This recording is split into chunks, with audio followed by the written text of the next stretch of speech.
Com todos. Amém. Muito feliz de estarmos encerrando esse dia abençoado pelo Senhor. Aleluia. Qual nós podemos nos gastar para fazer a obra de Deus em união, em comunhão, como foi pregado aqui mais cedo, em unidade, e que vamos estar fechando da mesma forma que iniciamos, em comunhão, em união, em unidade. Amém. Gostaria que você que trouxe sua Bíblia abrisse em Filipenses 2, a partir do versículo 6.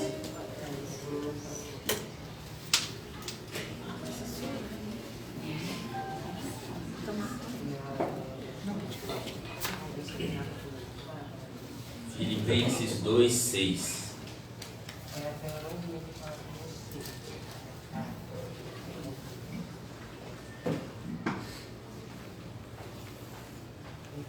Diz bem assim: embora sendo Deus, não se considerou que ser igual a Deus fosse algo ao que devesse se apegar.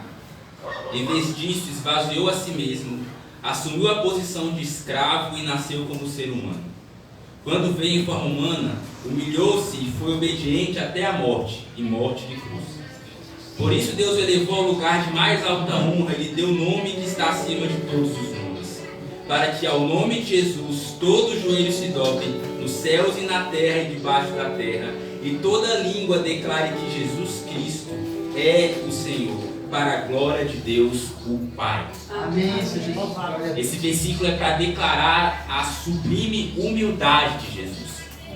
Mesmo ele sendo Deus, em nenhum momento nenhum ele quis se colocar em posição como igual a Deus. Mas não, ele a si mesmo humilhou, porque não tinha mais quem humilhasse a ele, porque ele está acima de todos.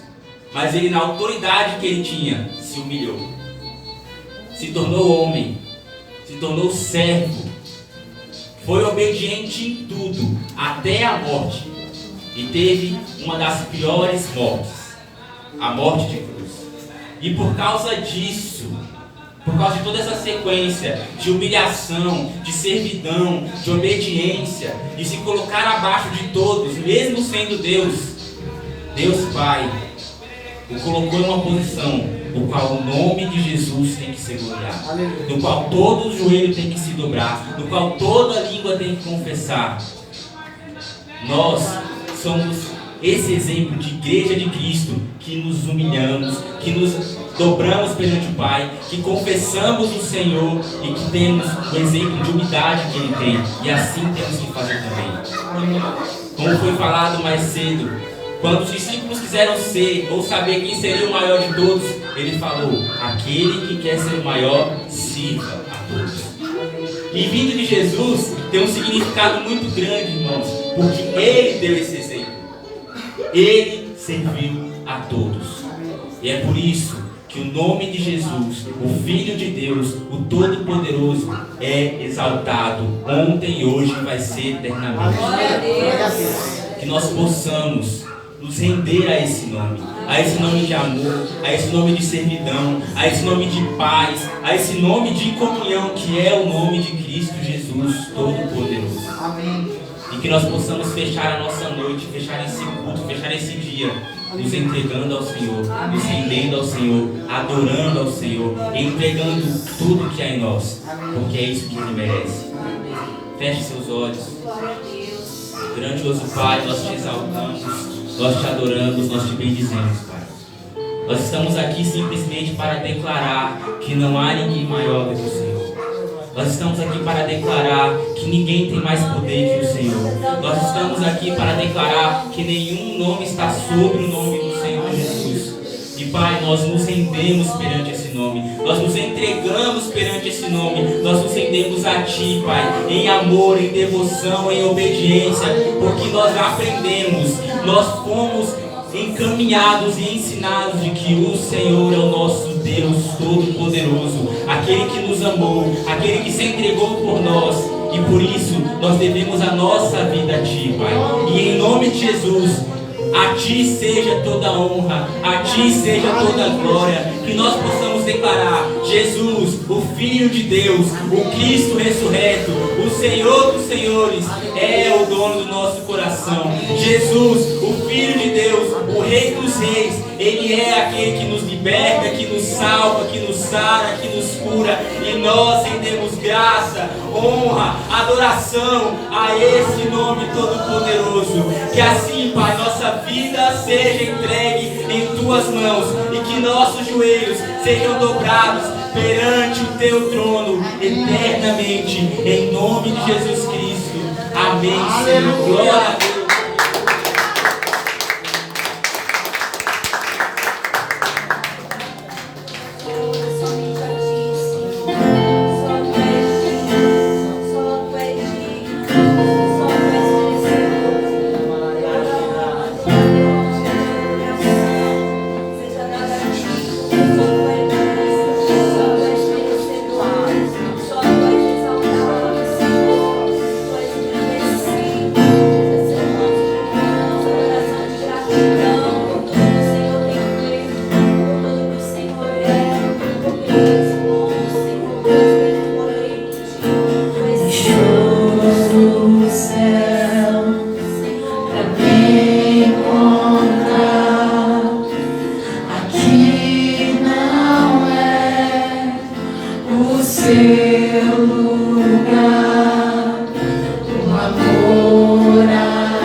Deixou a sua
Aleluia.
nunca foi sobre nós, nem sobre o que podemos fazer.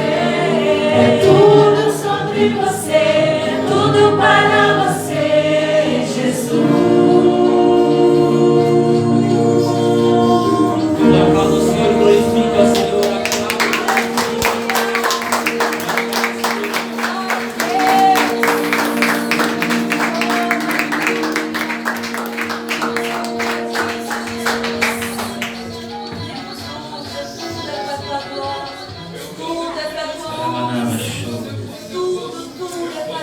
Ó Senhor, nós viemos nessa noite só te entregar, Senhor.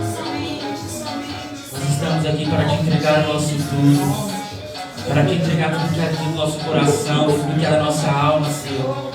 Que tudo seja dedicado a Ti, Pai. Assim como aquela mulher, Maria, chegou até os seus pés e quebrou o perfume mais caro que ela tinha reservado para o seu noivo. E assim quebrou os seus pés e te adorou, que nós possamos nos entregar a Ti, Senhor. Que o nosso vaso seja tudo que há em nós, seja os nossos sonhos, os nossos anseios, seja os desejos do nosso coração, que nós possamos quebrar tudo aos Teus pés e te entregar o nosso amor total, em nome de Jesus.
Eu fui perdoado logo que te vi, e todos os meus tesouros eu vou derramar diante de ti.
Aos teus pés.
Do perfume derramado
Eu quero teu vaso, eu quero teu vaso aos teus pés do meu amado. Aleluia.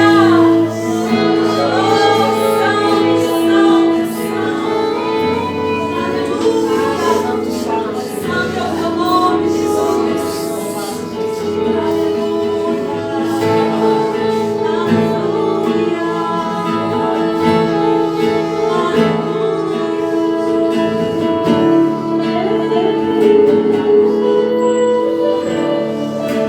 Pai, em nome de Jesus, Deus, obrigado, Pai, por mais esse privilégio, Senhor Jesus, que o Senhor nos concedeu, Pai, durante todo esse dia, Pai, de podermos, Pai, estar diante de Ti, Deus, de podermos, Senhor Jesus, estar diante da Tua presença, Pai, propagando o Teu reino, Senhor Jesus, propagando o Teu evangelho, Pai, onde nós podemos ver, Pai, o Teu agir, Pai, em cada gesto, em cada rosto, em cada canção, em cada palavra que dita, Pai, em cada louvor entoado, Senhor Jesus. Pai, obrigado pelo privilégio, Senhor Jesus, de que o Senhor nos deixa participar do Teu reino, Pai, de levar a Tua mensagem, Senhor Jesus. Pai, que o Senhor venha nos usar, Pai, como atalaias do Senhor, para propagar o Teu evangelho, Pai. Que cada um daqueles, Senhor Jesus, que ouviram de Ti, que ouviram, Pai, da Tua mensagem, que ouviram do Teu amor, Pai, que possa, Pai, a semente encontrar a cada coração, Pai, que possa ser, Pai, terra fértil, Pai, que possa crescer, Senhor Jesus, e que para a honra, para a glória, para o louvor e para a adoração do Teu santo nome, Pai, essas pessoas possam se converter a Ti, Pai, e possam, Pai, dar bons frutos, Pai, para a honra do Senhor, Pai. Obrigado, Pai, por cada um que aqui esteve, Deus, durante todo esse dia, Pai, que o Senhor nos chamou, que o Senhor, Pai, colocou no coração de cada um para que está, cada um, Pai, que pode contribuir, Pai, com aquilo, Deus, que o Senhor chamou, ou com o almoço, ou com o louvor, ou com a palavra, ou com o teatro, e assim o Senhor vai formando o Teu corpo para cumprir os propósitos do Senhor aqui na terra. Pai, mais uma vez eu Te agradeço. Obrigado, obrigado, obrigado, Senhor Jesus, pelo privilégio de Te servir. Obrigado, Senhor Jesus, pelo privilégio, Pai, de estar na Tua casa. Obrigado, Senhor Jesus, pelo privilégio, Senhor Jesus, de poder fazer parte do Teu reino. É o que eu Te peço, Pai, em nome de Jesus. Muito obrigado, muito obrigado, muito obrigado. Vamos aplaudir o nome do Senhor, amém? Vamos aplaudir o nome do Senhor Jesus. Que toda honra seja dada a Ti, Pai. Todo louvor seja dado a Ti. Toda majestade seja dada a Ti, Pai. É o que nós Te pedimos e Te agradecemos. Em nome de Jesus. Amém, amém. Glória a Deus. Os irmãos podem se assentar. Se faltar cadeiras, irmãos, querem ter mais cadeiras aqui, tá bom?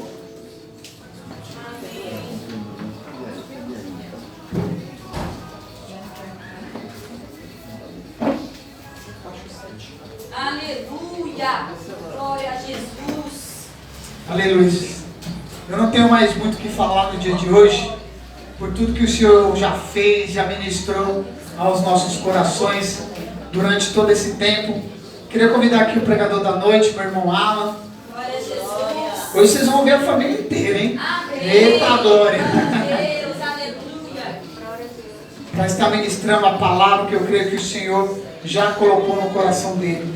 E que, assim como nós ministramos hoje, o nosso coração também possa ser terra fértil. Aleluia. Que nós possamos sair daqui totalmente transformados por tudo que Deus fez em nós e através de nós.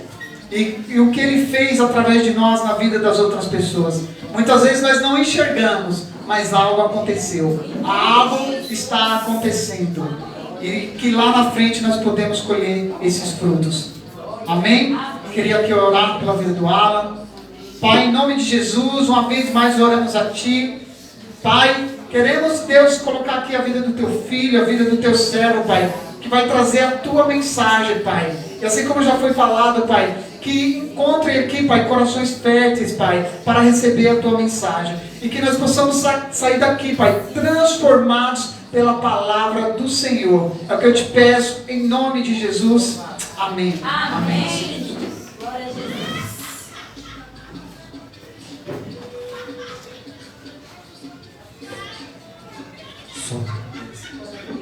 Boa noite, irmãos. Boa noite. Paz esteja com todos. Amém.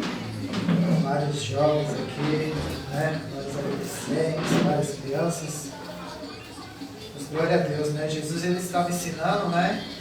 E as crianças entendiam o que Jesus estava falando, né? Jesus não falava de uma forma diferente, né? Jesus falava de uma forma que todos entendiam. E as crianças, os jovens queriam estar perto de Jesus, né? Quando tentaram impedir, Jesus disse, né? Deixe vir a mim as crianças, né? Porque delas são o reino. Amém? Amém. Que Deus nos dê graça, né? Nessa mensagem. Eu queria fazer mais uma oração com vocês antes de nós entrarmos aqui. Se todos puderem fechar os seus olhos, né? Se desligar um pouco do mundo lá fora. Né? Creio que uns já estão sintonizados na graça, outros ainda estão no processo, outros ainda não entraram, né? Não entenderam, mas que neste momento, se você puder fechar os seus olhos, não porque para desconectar de tudo aquilo que possa nos atrapalhar neste momento, amém? Deus, nós te louvamos, nós engrandecemos e glorificamos o teu santo e precioso nome, Pai. Oh, Senhor Deus, não é sobre o homem, mas sobre ti, Senhor Deus. É tudo sobre ti, Senhor. O Senhor nos mostrou durante este dia, em cada detalhe, em cada palavra dita, Senhor Deus, a tua grandeza, a tua graça. E que o Senhor é centro de todas as coisas, Pai amado. As coisas não se movem segundo a forma que nós queremos, da forma que nós pensamos ou desejamos, Senhor Deus. As coisas se formam da forma que o Senhor já determinou e planejou, Senhor Deus.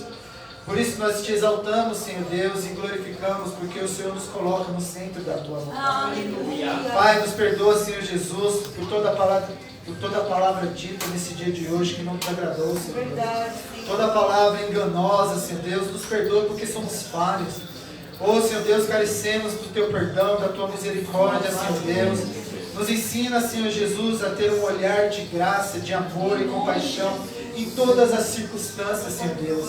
E ainda que coisas venham nos indignar, Senhor Deus, nos dê amor, Senhor Deus, para lidar com cada situação. Pai, move os nossos corações a Ti, somente a Ti, Senhor Deus, e ao nosso próximo, Pai, para que nós possamos cumprir cada propósito do Senhor nesta terra. Não para a nossa grandeza, Deus, mas para que o Senhor seja exaltado, para que o Senhor seja glorificado, e para que toda língua confesse diante de Ti que só o Senhor é Deus e não há nenhum outro, Pai.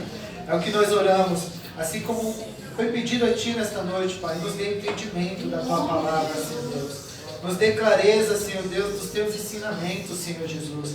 Espírito Santo, brada em nossos corações, Pai amado, e tudo aquilo, Senhor Jesus, que venha tentar roubar a Tua palavra, caia por terra, em Teu nome. É o que nós oramos. Amém.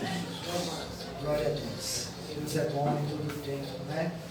Irmãos, Deus me direcionou uma palavra, né? Nós chamamos de palavra temática, né?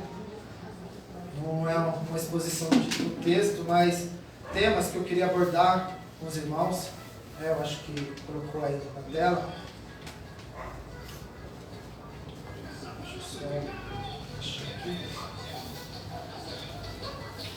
Enfrentando novos desafios, confiando em Jesus. São muitos desafios que surgiram nesses últimos 2 anos aí, né? O mundo ele teve um chacoalhão aí, nos direcionou a novas estratégias, novos desafios. E o mundo ele vem tentando se reinventar em todas as circunstâncias, né? Os trabalhos, os empregos vêm tentando se reinventar, as igrejas tentando se reinventar, né? Muitas coisas mudou e mexeu, e aquele que estava acomodado teve que se mexer, né? Outros estão acomodados ainda, mas muita coisa mudou, e o nosso mundo ele já não será mais como ele era antes, né? Mas sobre tudo o que vem acontecendo, nós cremos que Deus ele tem controle sobre todas as coisas.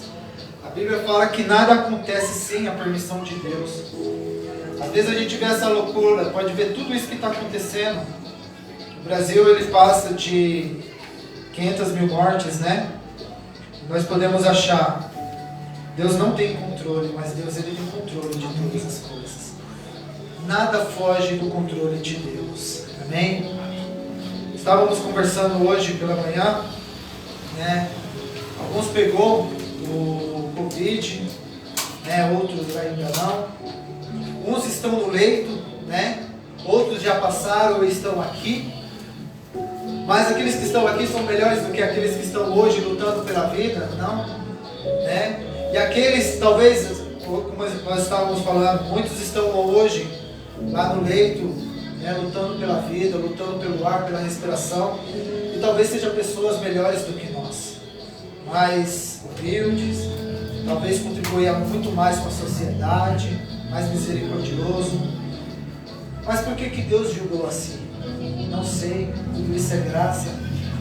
E o que nós como cristãos devemos em todo tempo dar louvores e adoração a Deus, porque Ele tem controle de todas as coisas. Amém? Eu queria citar 3 passos para nós enfrentarmos esses novos desafios confiando em Jesus. Se puder passar aí. Primeiro ponto, o amor fraternal. Segundo ponto, o coração, os desígnios da alma. E o terceiro ponto, os deveres sociais. Amém? No primeiro ponto nós vamos falar aí, se puder passar, Alisson. Amor fraternal. Se quiser já deixa a sua Bíblia aberta aí em 1 Pedro. Capítulo 3.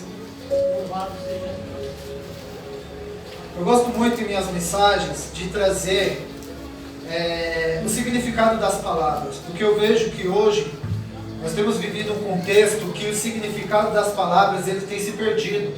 Quando nós falamos de amor, né? O que é o significado do amor? Hoje está muito superficial quando falamos uma palavra amor. Quando nós falamos de uma palavra de confiança, então as palavras elas têm perdido muito sentido.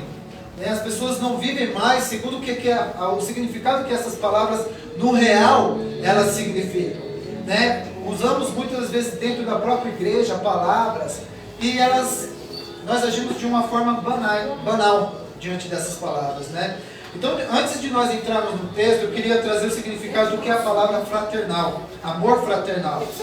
O significado, segundo o dicionário, é um sentimento de carinho muito forte, de dedicação, de interesse pela figura do outro, gerando sentimentos positivos e construtivos, podendo, em até certos momentos, levar um indivíduo a fazer grandes desafios que só seria capaz de fazer por ele mesmo.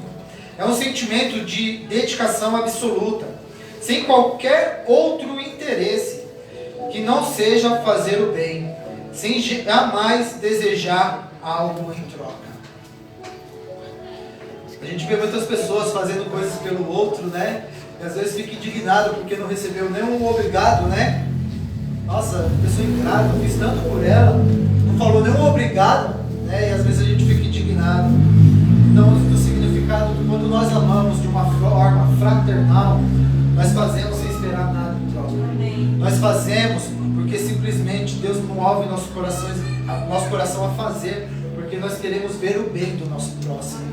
Sem esperar nada em troca, ainda que ele venha virar as costas e demonstrar uma ingratidão, Deus nos moveu a fazer, não pelo que ele poderia nos retribuir depois, mas Deus nos moveu pela graça e pelo amor dele. O significado na Bíblia, o amor fraternal é literalmente o amor experimentado por irmãos. Mas na Bíblia, o amor fraternal significa um sentimento de bondade e afeição que vai além dos laços sanguíneos. O amor fraternal enfatizado nos textos bíblicos e caracteriza o relacionamento dos verdadeiros cristãos que, através da sua união com Cristo, são recebidos por Deus e sua família. O Senhor Jesus tratou muito claramente sobre o amor fraternal. Ele falou desse amor como sendo dispensado não apenas entre familiares, amigos ou compatriotas, mas para com os desconhecidos e até os inimigos. A Bíblia relata em vários textos a importância do amor fraternal, mas a nossa maior expressão desse amor foi a revelação de Jesus Cristo. Nosso maior exemplo de um amor fraternal foi Jesus, aquele que se doou sem esperar nada em troca, simplesmente Ele fez. Não porque nós merecíamos, não porque nós tínhamos algo para dar para Ele e receber esse amor. Ele simplesmente Ele fez. E Ele não esperou e Ele não espera a nossa retribuição.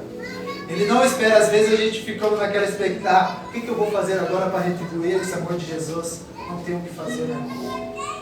É imensurável o tamanho da grandeza e do amor, do que Cristo fez por nós. Não tem nada do que nós podemos fazer, falar, cara, está pago o que Jesus fez por nós. Não tem, não tem como. Ele é a maior expressão desse amor. Só que ele fala que nós devemos ser, Paulo nos ensina a ser imitadores de Cristo. Amém.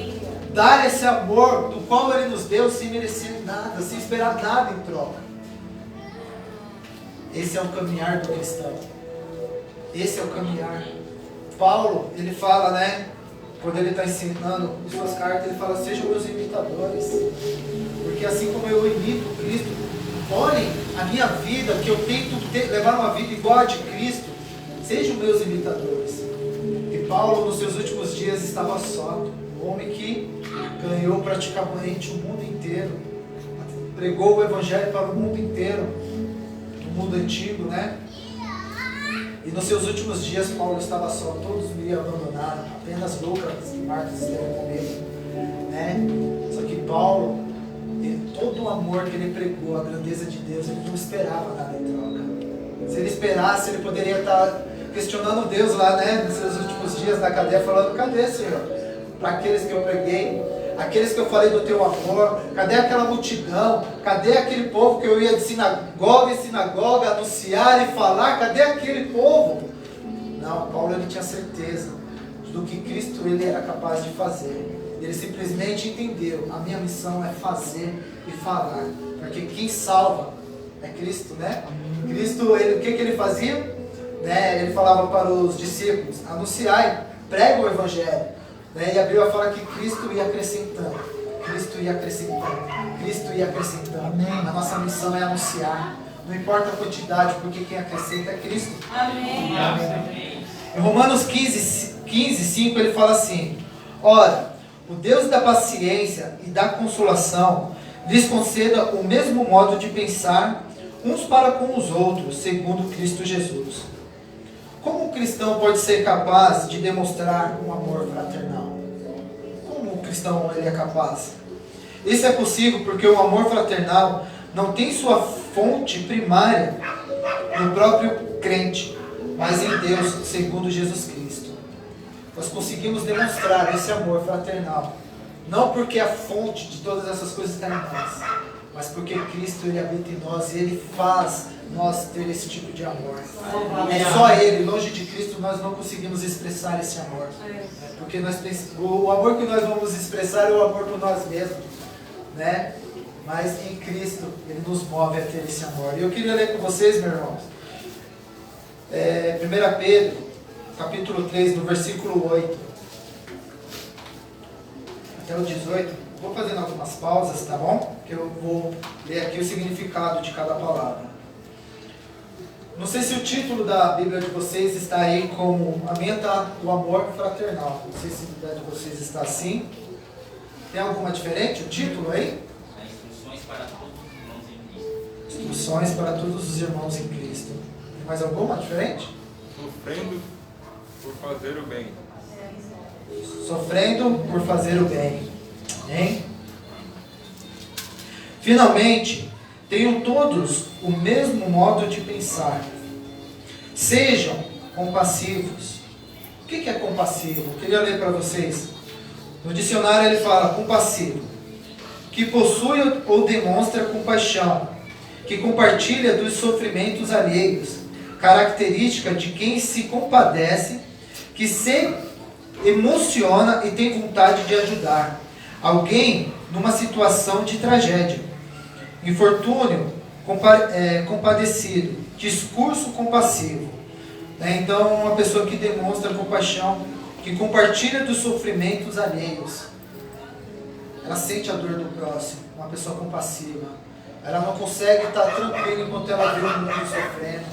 Ela não consegue viver uma vida de bem, de boa, enquanto ele vê pessoas à sua volta angustiadas. Então Jesus está falando, sejam compassivos. Fraternalmente, amigos, misericordiosos, humildes. Quero trazer aqui o que é humildade. Às vezes a gente acha, eu sou um cara de gente boa, sou bacana com todo mundo, troco uma ideia, falo com todo mundo, eu sou um cara humilde, né? No nosso conceito, né? O conceito do significado da palavra, ele fala humilde. É aquele de quem age com simplicidade. Uma característica das pessoas que sabem assumir as suas responsabilidades, sem arrogância, prepotência ou soberba. A humildade é de extrema importância, porque faz a pessoa reconhecer suas próprias limitações, como a modéstia e a ausência do orgulho. Amém? Essa é uma pessoa humilde. Não pague o mal com mal, nem ofensa com ofensa. Pelo contrário, respondam com palavras de bênção, pois para isso mesmo vocês foram chamados, a fim de receberem a bênção por herança. Pois aquele que quer amar a vida e ter dias felizes, refreie a língua do mal e evite que os seus lábios falem palavras enganosas. O que são palavras enganosas?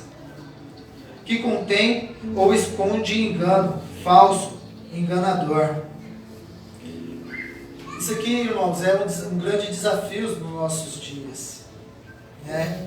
A Bíblia também, Tiago, ele vai trazer vários relatos sobre a palavra, a língua, né? Aquilo que nós falamos. Ele fala, Deus ele fala, quer viver dias felizes, refreia a língua. E como a gente gosta de falar, né, meus irmãos? E cada vez mais, nós vivemos numa era que o cristão, acredito que nós estamos vivendo um período de muitas indignações, né? De falta de respeito,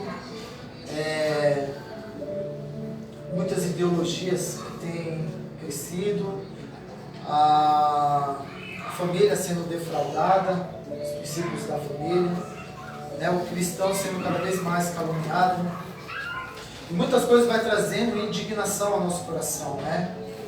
Se a gente não refreia a língua, nós nos tornamos justiceiros da fé, começamos a falar coisas que não convém a um cristão falar, não convém um cristão agir, né, pelo fato de algumas indignações.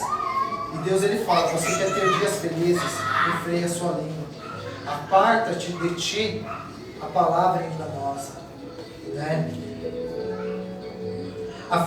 Versículo 11: afaste-se do mal e pratique o bem, busque a paz e empenhe-se. O que é empenhar? Que se esforça, concentra atenção ou força para realizar algo, mostra dedicação. Então que Deus está falando tudo isso daqui para nós, né? Não pague o mal com o mal, né? Não traga a parte da maldade, pratique o bem, seja compassivo, mas ele está falando esforce, empenha-se para isso. Não é uma coisa simples de fazer, exige o que? Dedicação. Às vezes aqueles que estão na escola para passar de ano aí, precisam se esforçar para estudar, para estar preparado para aquela prova, né? Então empenha-se para ter o resultado final. Uau, tirei 10, passei de ano. Aqueles que estão na fase da carreira, de conquistar uma carreira na empresa, né? Se esforça, se empenha a fazer cursos, fazer pós, fazer tantas outras coisas para chegar naquele objetivo. E Deus está falando para nós, empenha-se a ter esse tipo de vida, de simplicidade, de humildade, de amor. Você precisa se empenhar, você precisa se dedicar, você precisa criar um foco e correr para que isso aconteça na sua vida. Amém. Né? Então dá trabalho. Não é uma coisa simples de se fazer, dá trabalho. E hoje mesmo eu estava conversando com a irmã Gorete e a gente estava falando disso, né? Hoje ninguém gosta de ser repreendido, né? Ninguém gosta de ser chamado a atenção. Quando alguém chama a atenção de alguém, minha esposa bem mexe está chamando a atenção. E eu fico bravo, né? Só que boa parte ela tem razão naquilo que ela está chamando a atenção, né? E só que no momento gera ira, né? Você não gosta daquela repreensão.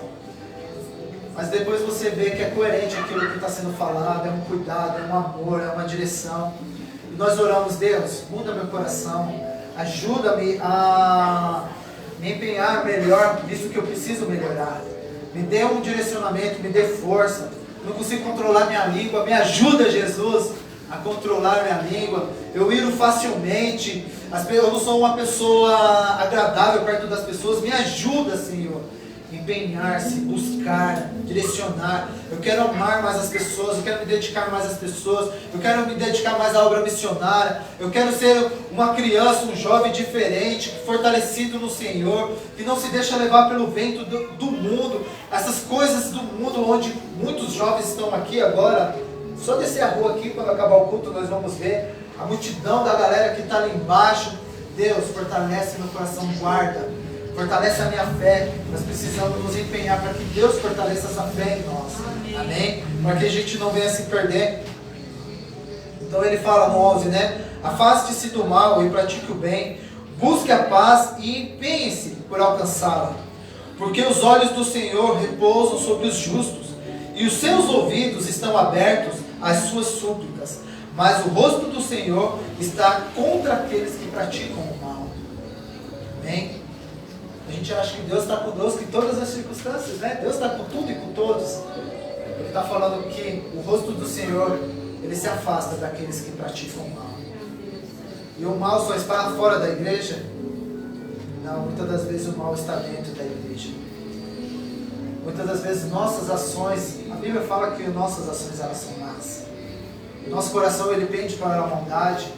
Nosso coração é enganoso, que constantemente está nos enganando. E é só em Cristo que nós temos o norte e a direção correta. E se nós estamos praticando mal e continuar praticando mal, a graça e a misericórdia do Senhor não está sobre as nossas vidas. O livro de Salmos ele vai falar, se não me engano, no 103 ele fala assim, Jesus ele fala: eu terei misericórdia daqueles que for misericordioso. Às vezes nós achamos que a misericórdia de Deus está sobre a vida de todos, mas as suas ações são de misericórdia, as suas ações são de compaixão. Se as nossas ações são de misericórdia e de compaixão, a misericórdia de Cristo está sobre nós. Mas se as nossas ações não forem de misericórdia, a misericórdia de Cristo não está sobre nós. É como se fosse uma troca, né? Mas Deus ele nos move a isso. 13. Ora, quem há de maltratá-los, se vocês forem zelosos na prática do bem? Mas, mesmo que venham a sofrer por causa da justiça, vocês são bem-aventurados. Não tenham por medo das ameaças, que fiquem angustiados.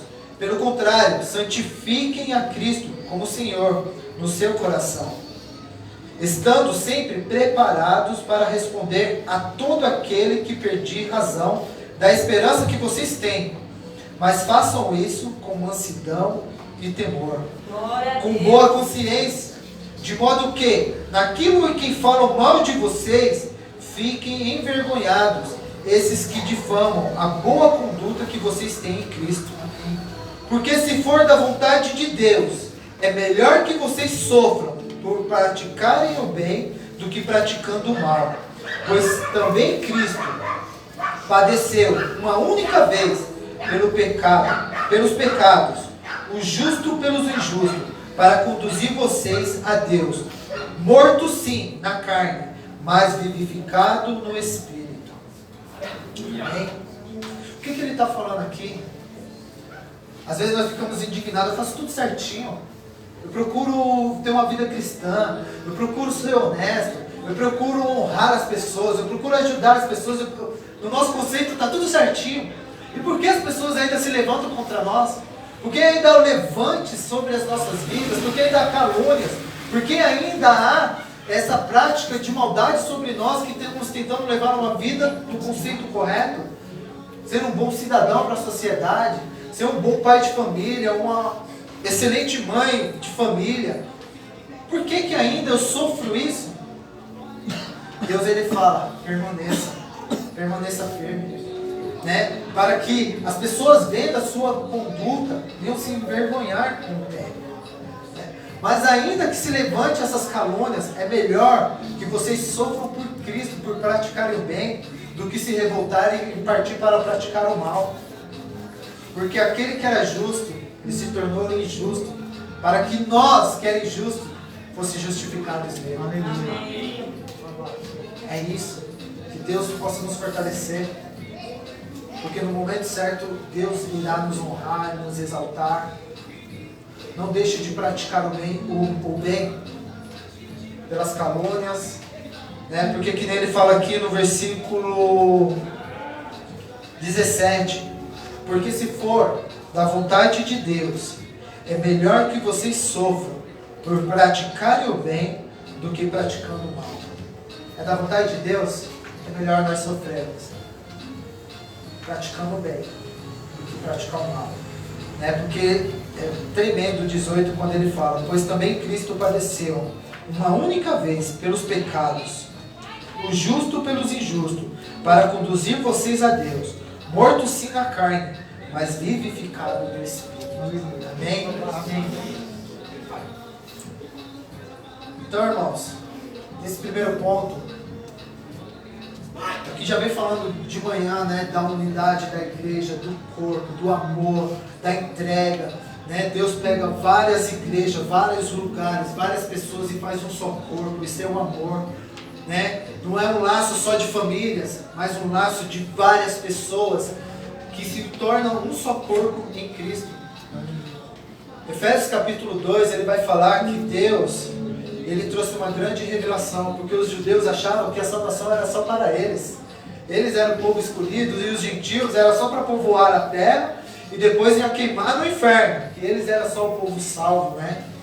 Só que em Efésios, ali capítulo 2, Deus traz uma grande revelação do grande mistério que havia de dois povos. Nele, ele faz um só povo para ser glorificado e exaltado. Nós somos um só povo, não importa de onde nós viemos, aonde nós vamos, aonde nós estivermos em comunhão, em uma só fé, um só propósito, nós somos um único povo em Cristo Jesus. Amém?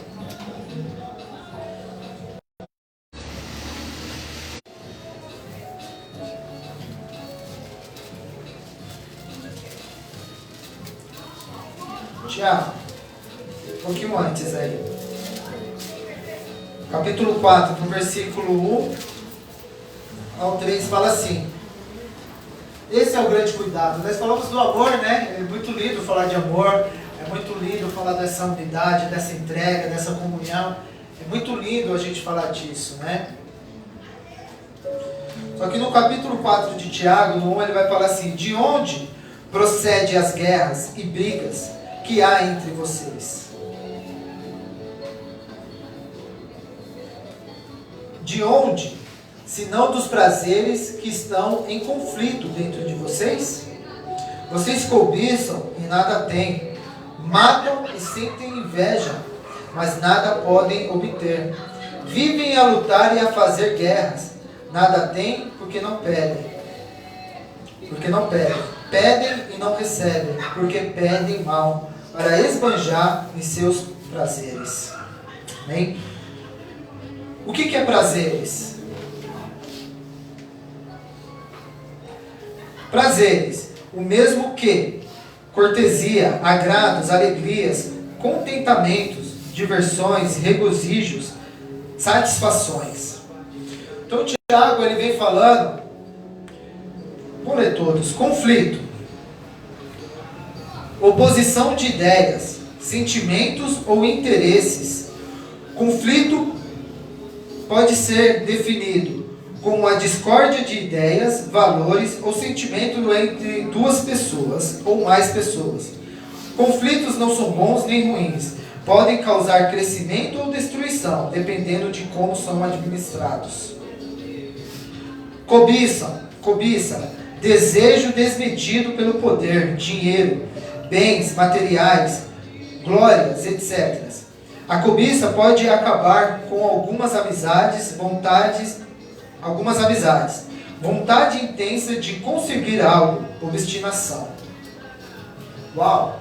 Isso só tem lá fora? Isso está enfornado dentro de nós. E muitas das vezes, por que a igreja está dividida?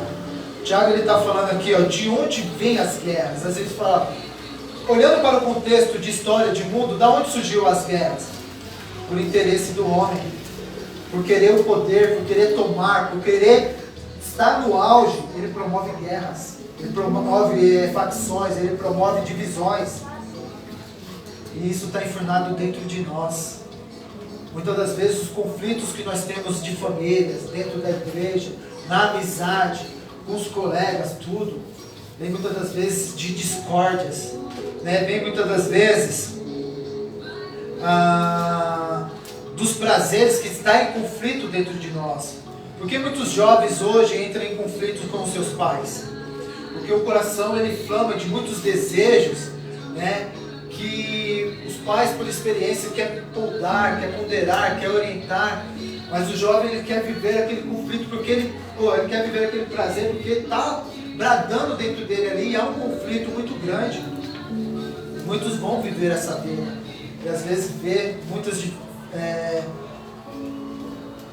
passa a viver muitas destruições, né?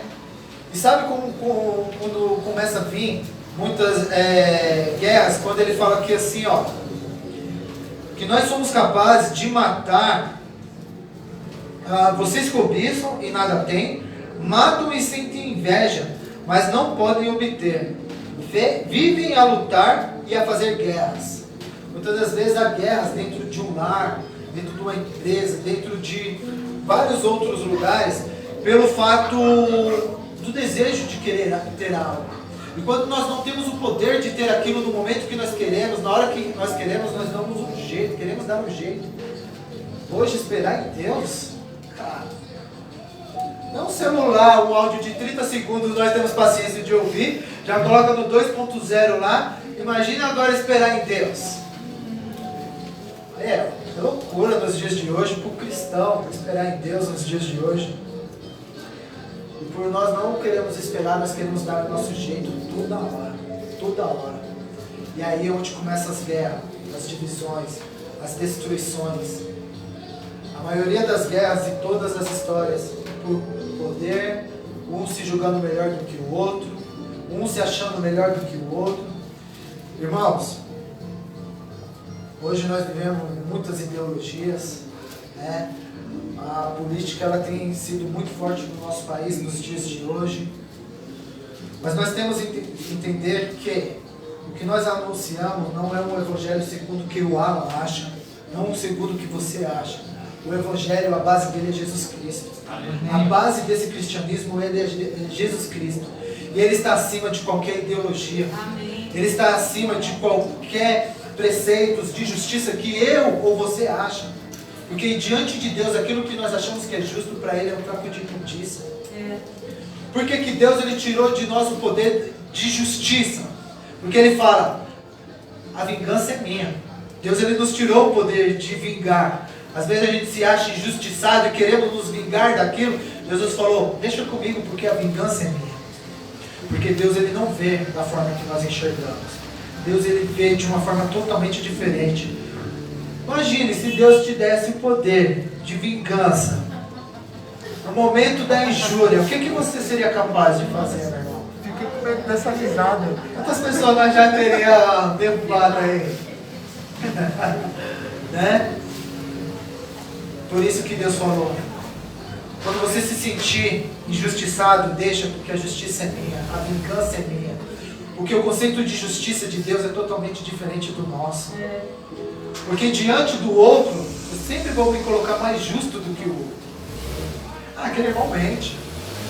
Eu conto uma mentirinha, mas aquele irmão é um mentiroso de carteirinha. Então você vê, eu sempre me coloco de uma forma melhor do que o outro.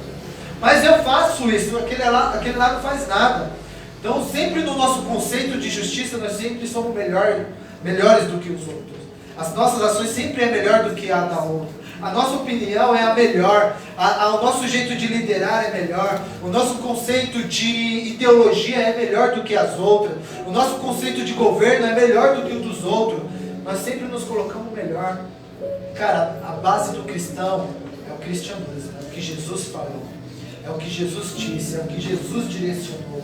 E nós vamos ver aqui qual é a base que Jesus nos dá diante da sociedade, como o cristão ele deve agir, como ele deve fazer. Amém? Isso nos quebra. Nos quebra. Jesus ele fala que nós temos que ter, lá no Sermão da Montanha, Mateus capítulo 5, ele vai falar que o cristão ele tem que ter sede e fome de justiça. Nós temos que clamar, nós temos que ser justos nas nossas ações, né? Mas a justiça não é a nossa, a justiça é de Deus. Porque depois ele vem dando várias, né, lições para a família, para o amigo, para ser luz diante do mundo, como que é ser luz, né, diante do mundo. Ele vai dando vários ensinamentos para nós. Amém? Então, meus irmãos, que nós possamos lutar contra a cobiça. Amém? A cobiça, às vezes não é só, a cobiça é o desejo de ter algo, e às vezes a gente não quer esperar o momento certo para ter aquilo. Porque muitos crentes são endividados, porque muitos crentes muitos casais têm muitos confrontos dentro de casa, porque não sabe esperar o momento certo das coisas, entra em conflito, esposa com o marido, porque o marido quer uma coisa naquele momento, a esposa não acha que é o momento certo, ele vai lá e faz, ou vice-versa. A esposa quer fazer algo, o marido não quer esperar o momento, ou acha que não é o momento ali, e gera aquele conflito por se obter coisas. Não tem mais aquele diálogo, aquela espera. O filho, né, que quer ter o tênis, que quer ter o celular, que quer ter o jogo, que quer ter aquela coisa naquele momento, e ainda não é o momento certo de se ter aquilo, né? Mas para se ter gera brigas e confrontos e intrigas e muitas outras coisas, né? E é isso que tem trazido divisão no meio do cristianismo. E é isso que tem trazido divisão no mundo. E é isso que tem trazido divisão nos governos, né? Não sei, alguns aí que gostam mais de política, a gente vê a hipocrisia que está sendo essa CPI, né? Você vê um contradizendo o outro e no final você vê guerras de poderes e poderes e poderes, de ganâncias e ganância. Eu até estava compartilhando com meus filhos, né? Esse dia eu falei, gente, eu não consigo entender. Tem cara que já roubou tanto que nem 3 vidas ele gastaria todo o dinheiro que ele tem. Mas a ganância faz ele querer mais, e mais, e mais. Só que, não lembro se você, não sei se vocês lembram, quando teve aquela greve dos caminhoneiros, começou a faltar um monte de coisa, né? Aí a gente acha que a corrupção, a ganância está só dos poderosos, dos políticos, nas maiores autoridades. Mas a corrupção está no coração de todo homem, desde o menor ao maior. Nessa greve que teve dos caminhoneiros, você vê aquele que vendia um cafezinho na rua. Antes você pagava 50 centavos no cafezinho, por causa da greve, tinha gente que estava cobrando R$5. Né? Você vê que a corrupção está dentro do coração do homem, não importa onde ele está. E a única coisa que dobra o coração do homem para viver na simplicidade e na essência de Cristo é Ele, somente Amém. Ele. Se Cristo ele se ausenta de nós, a corrupção ela vai desenfrear dentro de nós. Ela vai só crescer cada vez mais. A única coisa que doma o coração do homem é Cristo. É Cristo. Eu queria ler com vocês agora, para nós encerrarmos, o tópico 3, os deveres sociais. Aí tem Tiago aí, tá bom? Capítulo 2, do 1 ao 9.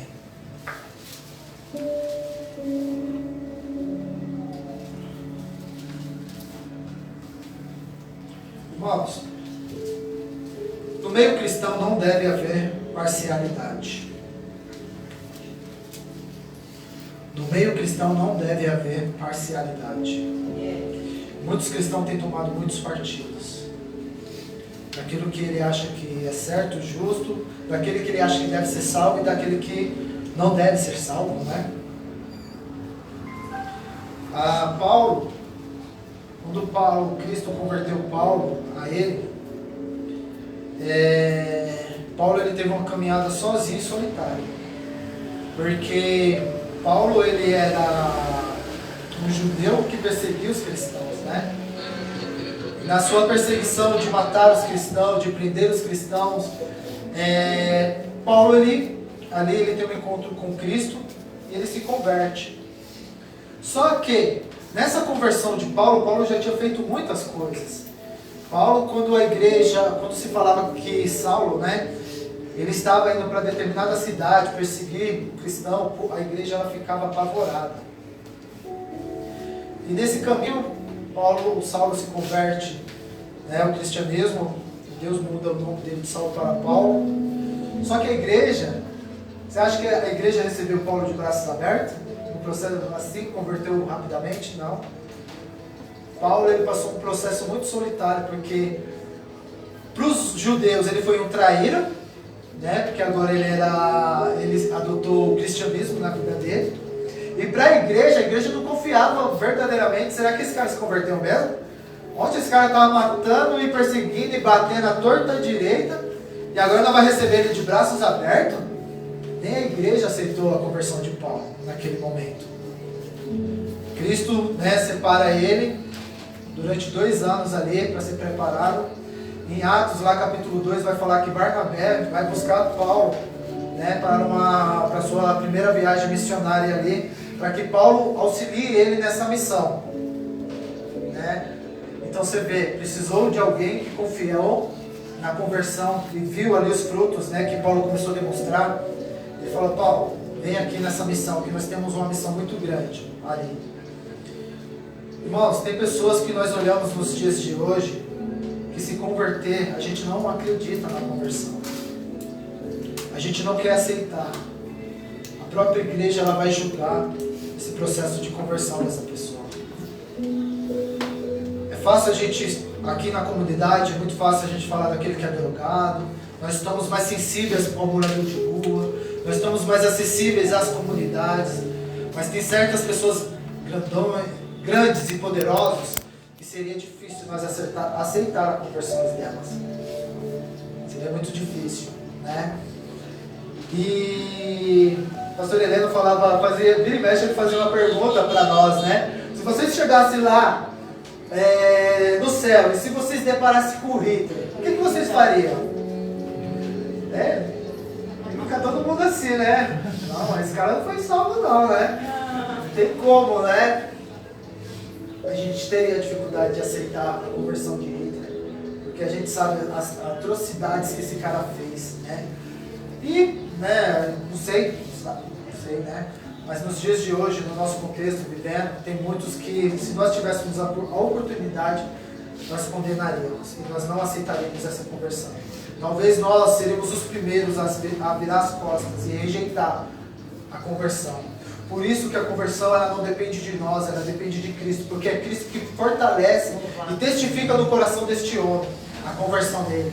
Porque Paulo ele foi testificado por Cristo, ainda que todos, sejam os judeus, sejam os cristãos, não estivessem com ele. Paulo, naquele período, ele esteve só.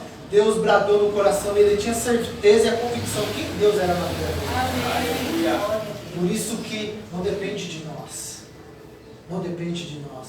O que Cristo nos move é anunciar e é Ele que faz. Amém. Então não deve haver parcialidade. Tiago, capítulo 2, no versículo 1 ao 9, vai falar assim, ó. Meus irmãos,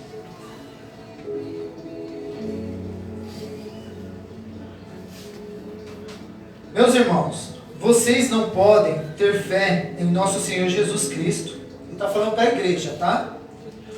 Meus irmãos, vocês não podem ter fé em nosso Senhor Jesus Cristo, o Senhor da glória, e ao mesmo tempo tratar as pessoas com parcialidade.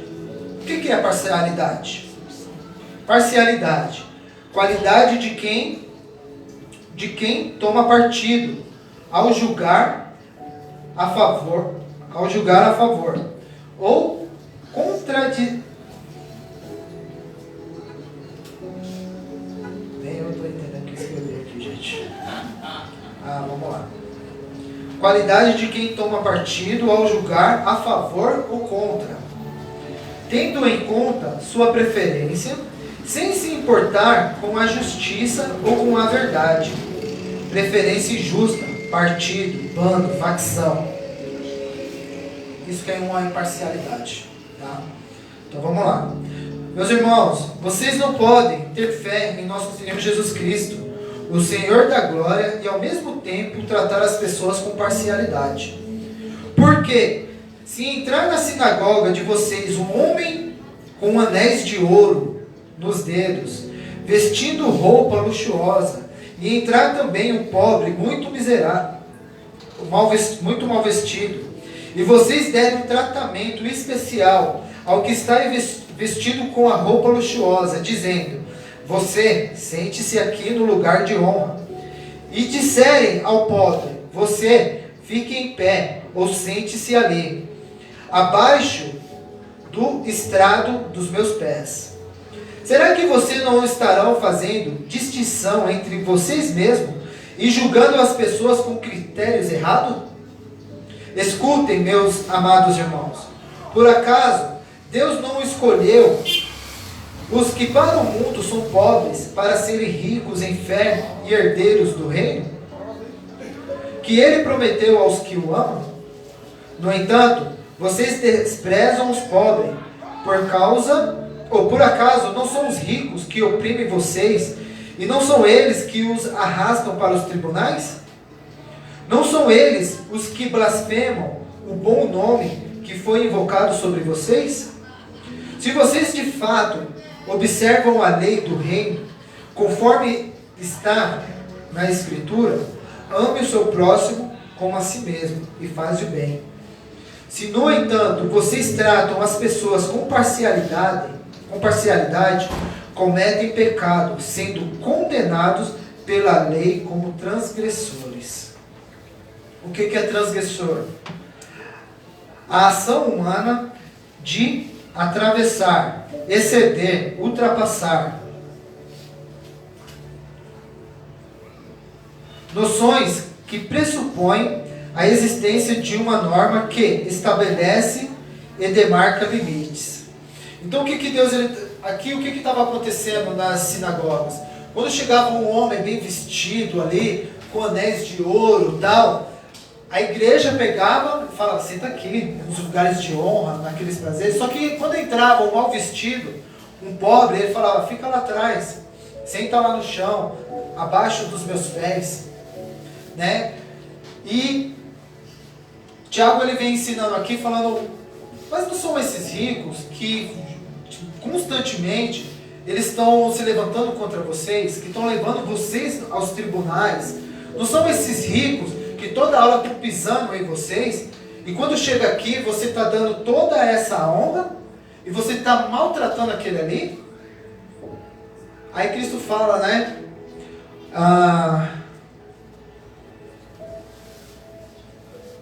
No 5: escutem, meus amados irmãos, por acaso Deus não os escolheu para o mundo?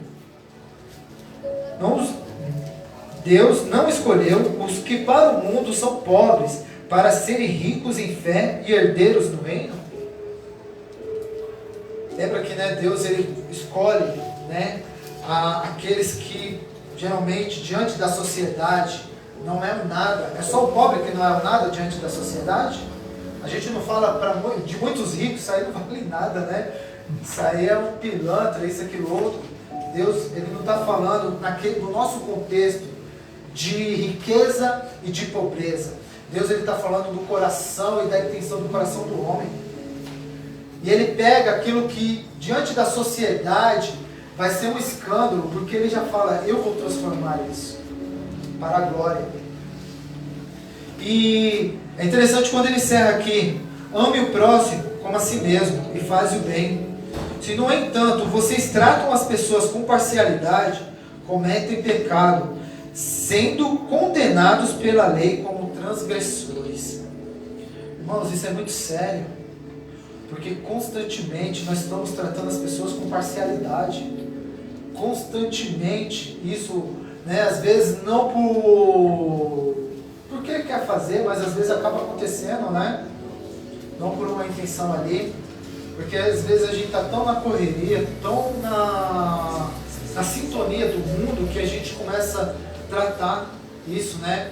Uma coisa que teve um período que me revoltou muito nas ações missionárias, pelo fato de ser muito misericordioso com um morador de rua, ser muito misericordioso com uma pessoa lá fora, de parar de orar, mas entre irmãos dentro da igreja ser muito duro e muito cruel, sabe? De não ter misericórdia, de não ter compaixão, só porque aquela pessoa não estava na mesma condição do que a outra lá fora. E teve um período que isso começou a me revoltar muito dentro da igreja, e sabe aquele cara que começa a confrontar, né? Alguns pontos na ação missionária, porque eu entendo que não há uma separação, uma distinção igreja-missão, ela é um conjunto, né? Uns são separados para estar dentro, ministrando o templo, outros são separados para estar fora, ganhando almas, mas há uma unidade, porque não tem o propósito de ganhar almas, vai enviar para onde? Para o templo, e o templo ele precisa ter pessoas para cuidar dessas pessoas que serão enviadas para dentro, né? Só que eu vi por muito tempo, eu entendo que houve um período, e ainda há um período de muita revolta de muitos missionários, né? Em relação à igreja, né? A falta da atenção da igreja para a missão.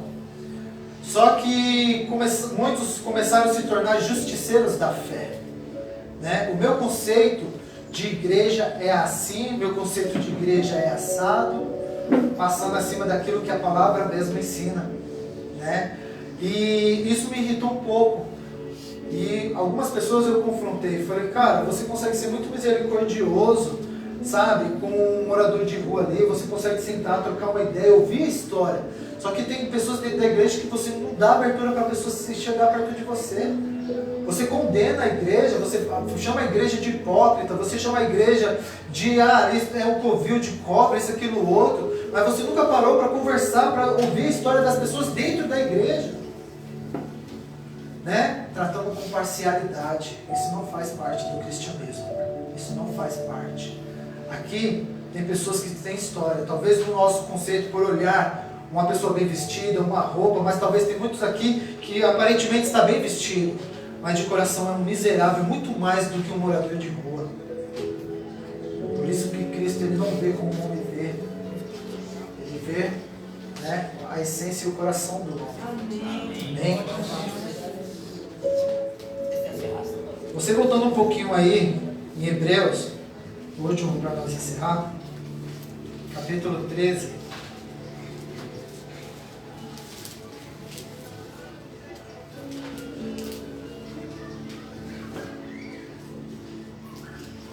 No versículo 1 ao 6, fala assim, ó.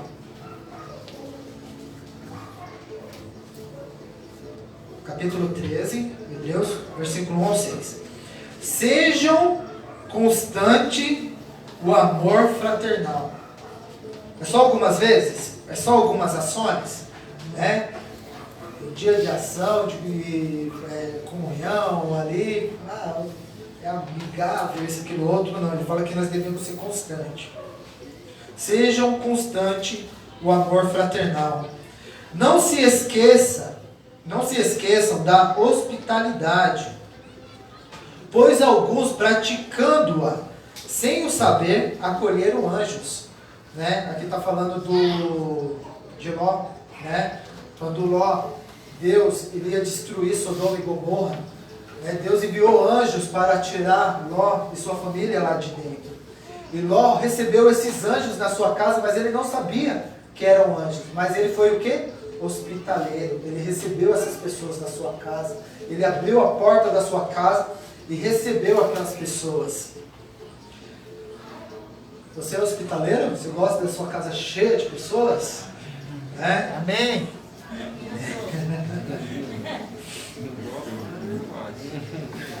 Versículo 3. Lembre-se dos presos, como se estivesse na cadeia com eles. Dos que sofrem maus tratos, como se vocês mesmos fossem os maltratados. Digno de honra entre todos seja o matrimônio, bem como o leito conjugal sem mácula, porque Deus julgará os impuros e os adúlteros.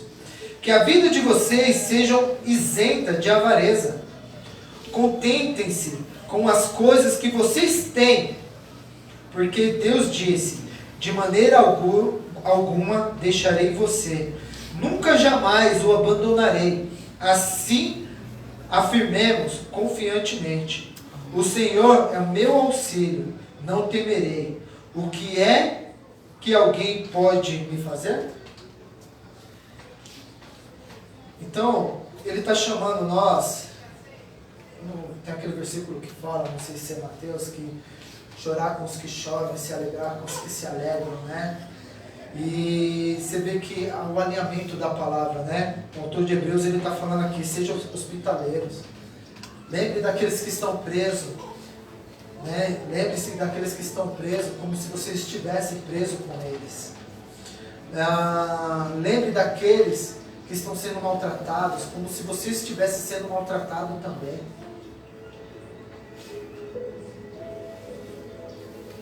A gente, cultos de missões, a gente aborda muito, né, a igreja perseguida, mas muitos se lembram da igreja perseguida no culto de missões, né? Quando a igreja pensa em trazer algo ali, né? E, irmãos, não é fácil. Lembra que nós lemos lá em Tiago que nós temos que nos empenhar. Nos empenhar. É lembrar daqueles que estão sendo maltratados, irmãos em Cristo nesse momento estão sendo perseguidos, outros estão sendo caluniados, né? Tem um irmão, um brother nosso aí que está na cadeia, né? Se entregou. Cristo alcançou o Evangelho o alcançou, né? E o constrangeu de uma forma que ele se sentiu, ele falou: eu tenho algo a tratar com a justiça, né? Deus moveu o coração dele a se entregar, e ali, já vai fazer 2 anos, né, Ian? 1 ano e meio, né? 1 ano e meio. Hã? Foi 2 de setembro. Vai fazer 2 agora em setembro. E eu não tinha escrevido uma carta pro meu irmão, né? Aí escutaram que alguns escreveram, né? Ou ele respondeu alguns, né? E aquilo, sempre que eu pensava, sabe que me constrangia de uma forma muito forte. Eu falo: cara, nós estávamos aqui fora orando, fazendo a missão juntos ali e tal, já vai fazer 2 anos, e quantas coisas vem acontecendo, quanta coisa aconteceu na minha vida, e eu não compartilhei em nenhum momento com o meu irmão ali, né? E aquilo me constrangia muito, né? Vem me constrangendo, escrever, né? Como se saísse o alívio das minhas costas, né? Mas nossa missão era estar clamando todos os dias ali, né? É um irmão que estava aqui conosco, que Deus alcançou, né? E Deus moveu ele a se entregar para que ele tratasse, né, diante da justiça dos homens ali. E a nossa missão como irmão era para estar fortalecendo em Cristo, como se nós estivéssemos com ele lá. E nas respostas das cartas que ele mandava para a maioria da galera aí, era o que? Irmãos, apresenta a minha vida em oração, esteja orando por mim, me fortalece em oração, né? Me fortalece, ore por nós aqui dentro. Toda a resposta da carta dele era essa: esteja orando por nós, né? E Paulo, ele fala muito nas suas cartas, né? Nas suas prisões ele fala: esteja orando por mim, a igreja orem por mim, igreja ora por mim, né? Nós precisamos estar apresentando a vida dos irmãos em oração. Hoje mesmo, 2 irmãs, né, a Bênção ali e a Amanda Thaís, falaram que estiveram em suas orações, né, apresentando minha vida, Deus dando livramento, né, Deus revelando sonhos, e alegrou meu coração. Falei: Deus, glória a Deus que o Senhor levanta intercessores pelas nossas vidas, né? Glória a Deus, porque mesmo na nossa fraqueza, na nossa fragilidade, Deus ele continua cuidando de nós. E como ele fala aqui, né, para nós encerrarmos mesmo, contentem-se com as coisas que vocês têm, porque Deus disse: de maneira alguma deixarei vocês e nunca, jamais o abandonarei. Assim afirmemos confiante. Gente, nós precisamos estar contentes com aquilo que nós temos. Não ficar achando que nós somos só felizes quando nós conquistar coisas ou objetos ou estar em lugares. Nós precisamos ser contentes com a vida que nós levamos, com aquilo que nós temos, no momento que nós estamos vivendo. Amém. Nós precisamos ser pessoas felizes. O pastor falou o que hoje de manhã aqui, o evangelista Pastor Sebastião, ele falou: uma coisa que me irrita é ver crentes nervosos ali com cara feia, amarrada. E é o que mais a gente vê, crentes insatisfeitos com a vida que levam. Crentes insatisfeitos com aquilo que tem. Sabe? Crentes insatisfeitos. E cara, e às vezes a gente vê pessoas que têm tão menos e são tão mais gratas. Sabe? O cristão ele precisa estar contente com a vida que ele leva.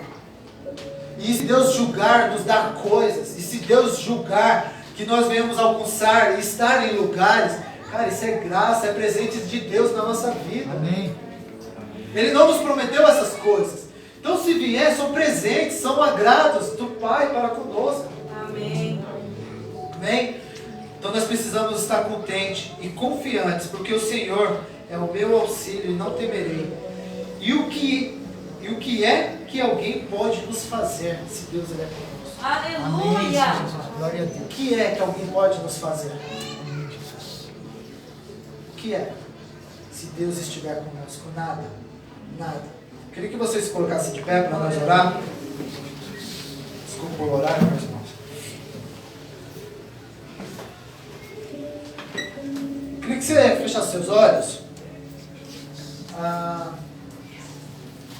Não sei, aquele que é pai aqui já deve ter passado por essa experiência. Certa vez eu estava na igreja, né? Ali orando e eu estava com meu filho, né? Abraçado com meu filho, Davi. E sabe, às vezes quando nós caminhamos, né, para a nossa vida adulta, de responsabilidades, de objetivos de vida, de alcançar e ter coisas, né? Às vezes pode se tornar uma vida muito... Às vezes a sensação de solitário, né? Alguns quando está distante dos seus pais ali. E aquela sensação que você, cara, eu queria um abraço. Né? Quando você recebe um abraço de alguém que te ama ali, você sente um alívio, né? Hoje a psicologia ela nos ensina muito a abraçar os nossos filhos, né? Ter esse contato com os nossos filhos. Não importa a idade. Né?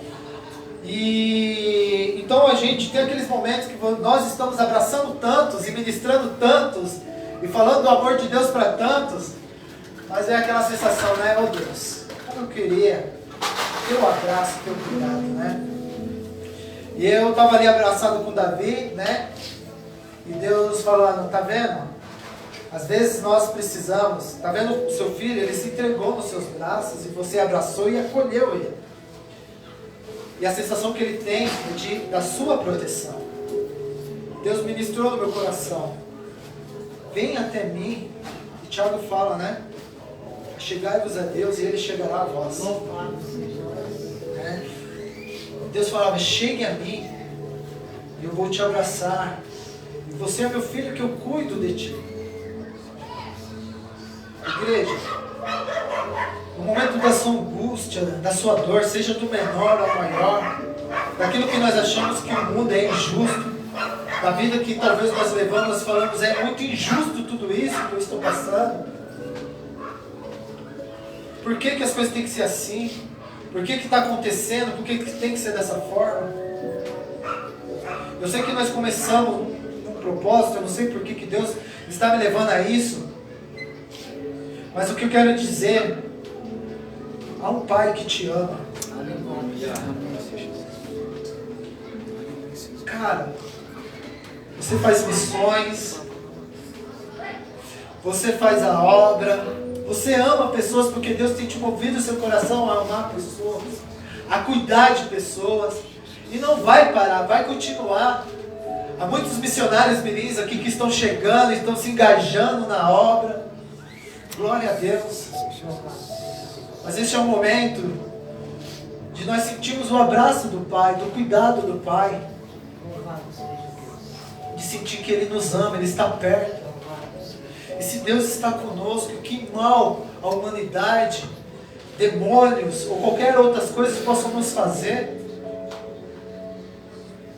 Saiba que o Senhor Jesus, Ele nos acolhe em seus braços, Ele nos ama como Pai. Fala que nós somos filhos, feituras dEle. E Jesus, Ele falou que Ele conquistou para nós uma herança, que nós somos herdeiros com Ele. Jesus, Ele não é egoísta. Nada do que Ele conquistou Ele vai levar sozinho. Ele falou, Ele vai dividir com cada um de nós. Deus, Ele nos fortalece. Deus, Ele nos auxilia. Deus, Ele nos direciona diante das injustiças. Não permita que as coisas endureçam o seu coração. Não permita que as coisas endureçam a sua vida, que você leve uma vida rancorosa, de murmuração, de parcialidade. O homem, o que nós devemos esperar do homem? Nada, porque a Bíblia fala que o homem ele é mau. A Bíblia fala que o homem ele é mau e as suas ações são más. Nós não devemos esperar nada do homem. Por isso que Cristo ele fala que nós devemos fazer sem esperar nada em troca, porque o homem é mau, ele vai ser ingrato, ele vai ser injusto. Nós não vamos ter aquele brigado que nós esperávamos numa ação de bondade. Muitas pessoas vão ver você fazendo e vão falar, não faz mais do que obrigação. Mas não permita que nada endureça o seu coração do propósito que Deus colocou na sua vida. É por isso que nós nos reunimos aqui nesta noite. É por isso que nós congregamos no corpo, para Deus nos fortalecer na missão. Porque o mundo ele é duro. As pessoas elas são injustas. Mas Deus nos ajunta na bondade do amor, da grandeza dele, e nos fortalece para a missão. E Ele fala, vocês não estão só. Eis que estou contigo todos os dias. Todos os dias estou contigo até a consumação dos séculos. Todos os dias Cristo está conosco. Todo santo dia Cristo está conosco. Você não está só. Você não caminha só. Você não está desamparado. Você não está abandonado. Cristo está conosco em todo momento, em todas as circunstâncias e situações. Mas Cristo não nos isentou das aflições. Mas Ele falou, tem de bom ânimo. Nós vamos vencer, meus irmãos. Amém. Nós vamos vencer, meus irmãos. Porque é promessa de Deus. Nós vamos vencer. Nós vamos vencer. É promessa de Deus. Mas espere no Senhor. Espere no Senhor. Que todas as coisas cooperam para o bem daqueles que amam a Cristo. Amém. Obrigado, Pai. Nós glorificamos o Teu santo nome, Senhor Jesus. Continue nos unindo, nos fortalecendo, Pai. Nos demonstrando e se revelando a nós, Senhor Jesus. Nós necessitamos do Teu abraço. Nós necessitamos do Teu cuidado. Nós necessitamos da Tua aproximação, Senhor Jesus. Nós necessitamos da direção do Senhor. Amém, Jesus. Porque eu creio, Pai amado, que o Senhor permitirá que nós veremos muitos frutos crescendo e crescendo e crescendo, para que o Teu nome seja engrandecido. Amém, Senhor Jesus. É o que nós oramos e glorificamos o Teu santo nome, Pai. Amém. Senhor Jesus. Amém, Senhor Jesus. Glória a Deus, Senhor Jesus.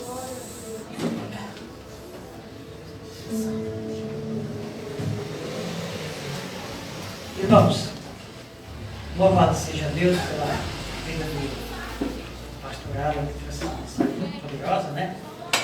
E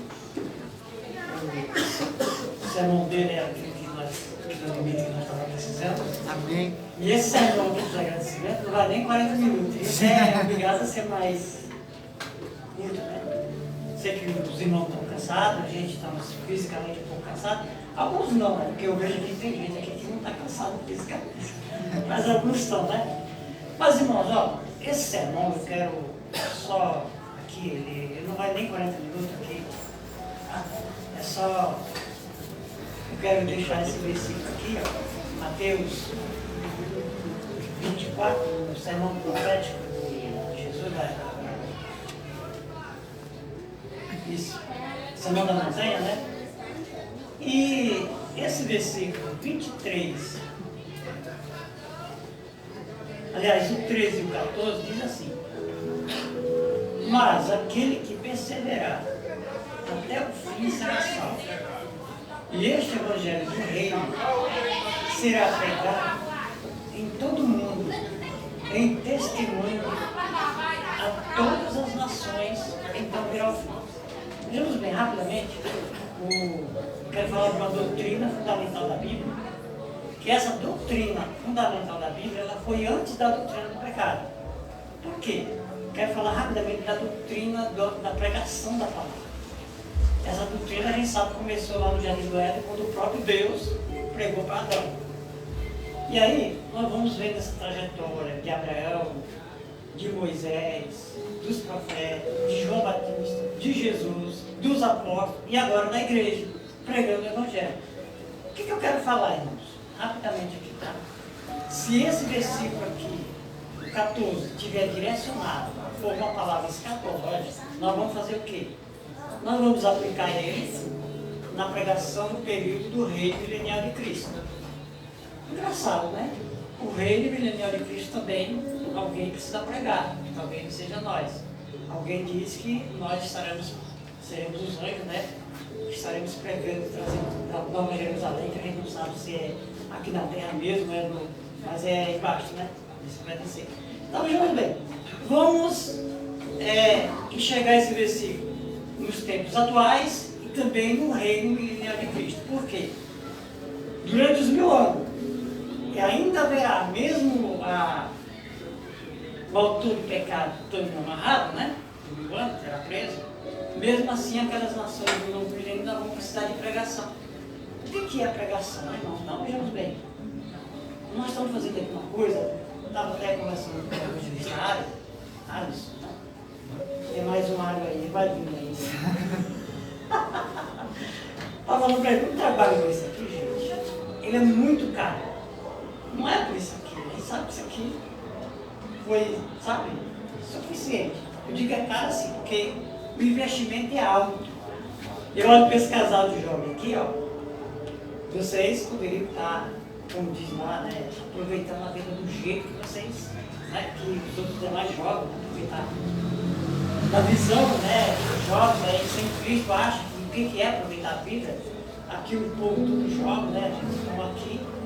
Isso aqui é muito caro, isso aqui é muito caro. Que a única moeda que nós podemos calcular e nós podemos valorizar é olhar para a moeda que foi derramada na cruz, que é o sangue de Cristo. Isso aqui, irmão, a gente precisa reconhecer, você precisa, como o pastor já ministrou, a gente precisa reconhecer o seu valor que você tem por causa de Cristo, porque somos pessoas transformadas, tá certo? E eu quero agora agradecer a todos, vou começar, diz que o juiz começa todo de casa, mas aqui é todo mundo de casa mesmo, né? Então vamos lá. Eu sei que o galardão não está nas minhas mãos, né? Está na mão de Deus, certo? Deus vai saber disso. Mas como pastor da igreja, até estava falando com a irmã hoje, não sei cadê ela, falando assim, olha, eu, na realidade, há alguns anos, hoje eu tirei mais uma vez fui aliviado a minha tarefa. Por quê? É muito pesado a gente estar em um lugar e você não ter recurso para evangelizar o bairro onde você mora. É muito difícil esse peso, sabe? O que acontece? Nós já fizemos aqui, praticamente, só para não falar muita coisa, 2 ações, né? Fora as casa que a gente faz, né? Então, isso aqui tem muito valor, isso aqui tem muito valor. obrigar as pessoas a entrar em Jesus. Não é a nossa parte. Porém, pregar a palavra, sim. Cristo nos mandou, né? Mas aí, irmão, eu quero agradecer desde a pessoa que fez o almoço, apesar que tinha um gostinho, né? O almoço estava aquele gostinho que vinha mais, né? Então, irmão, agradecer esse pessoal que, sabe, só Deus mesmo, né? Eu pensar. Aí veio os missionários, né? As pessoas aí, os cantores, né? As missionárias, né? Que estavam aí pregando o evangelho, sabe? Trazendo a palavra, se dedicando. Eu quero agradecer de um modo geral, de coração mesmo. E além disso, agradecer também as pessoas que contribuíram, né? Que não foi só, né? Eu sei que muitos contribuíram assim, na parte financeira. Deixa lá o pastor fazer a oração final e sai correndo. Tá, que ele escapou da minha mão, né? Eu estava de olho negro, eu até dei uma olhada assim. Mas deixa. Tem mais oportunidade, né? Mas aí, irmão, o que acontece? Eu quero agradecer de coração que o deu para a gente fazer uma lista aqui, né, para mim. Mas as pessoas aí sabem, eu quero agradecer de um modo geral, tá bom? Mas só para me fazer essa oração e finalizar, eu queria deixar 2 frases. E você vai escolher uma delas. Não é sua, tá? Vejamos bem. Eu vou citar 2 frases e você vai pegar uma para você. Uma é essa. Mais vale a lágrima de uma derrota do que a vergonha de não ter lutado. Certo? Essa é uma frase. Você vai escolher assim. Vou falar outra. Aí tem uma outra frase que diz assim: é melhor um covarde vivo do que qual das 2 você escolheria, hein? Qual das 2? Qual das 2? É melhor a lágrima de uma derrota do que a vergonha de não ter lutado. Ou mais vale um covarde vivo do que um herói morto. Qual das 2? Ô Tiago, você escolheria qual? Olha, pastor, É difícil, né? não tô nem em condições de falar. Vamos lá, irmão. Quem ficou com a segunda frase, eu vou pedir para você ler lá em Apocalipse capítulo 21, versículo 8, que daí a gente vai... Se você escolher essa frase, eu vou pedir que você escape dela, porque você vai liderar um grupo. Tá bom? É que lá em Apocalipse 21, capítulo 8, diz assim: ficarão de fora os covardes. Entendeu? Então, também. Covarde pode ser vivo. Ele vai estar fora do céu, né? Amém, irmãos? Amém. Vamos orar agora, agradecendo a Deus. Amém. A Ele que sejamos perseverantes, tá bom? Amém. Senhor nosso Pai, nesse momento aqui, em nome de Jesus. Aleluia, Não Senhor. tenho muitas palavras aí. Só tenho que te agradecer, Pai, pela sua presença, Pai, na vida de cada um. Pela a virtude que deu, Pai. O empenho que colocou, meu Deus, dentro do coração de cada um, Pai, para fazer esta obra. Eu sei, meu Deus, que aos olhos de muitas pessoas, Senhor, não tem valor algum, Senhor. Só que nós estamos vendo, Pai, pelos olhos do Deus eterno, que nos foi colocado, os olhos espirituais, Pai. Nós não estamos à toa, nós não temos dúvida daquilo que estamos fazendo com convicção, Pai. Amém. Confiança na sua palavra, Senhor, naquilo que o Senhor tem falado sobre a tua igreja, Pai. Portanto, Deus, em nome de Jesus, Pai, nós queremos te agradecer, Pai. Todas essas vidas que aqui estão, Pai, os jovens, os adultos, as crianças, pré-adolescentes, adolescentes, Pai, meu Deus, não precisa nem eu falar, já foi expressado, o Senhor cuidará de cada um, Senhor. Amém. Deus, assim, ó, Pai, em nome de Jesus, Senhor, pelo amor de Deus, Pai, pelo Espírito, Deus Espírito Santo, Pai, reine em nossos corações e todos digam Amém. Glória a Deus.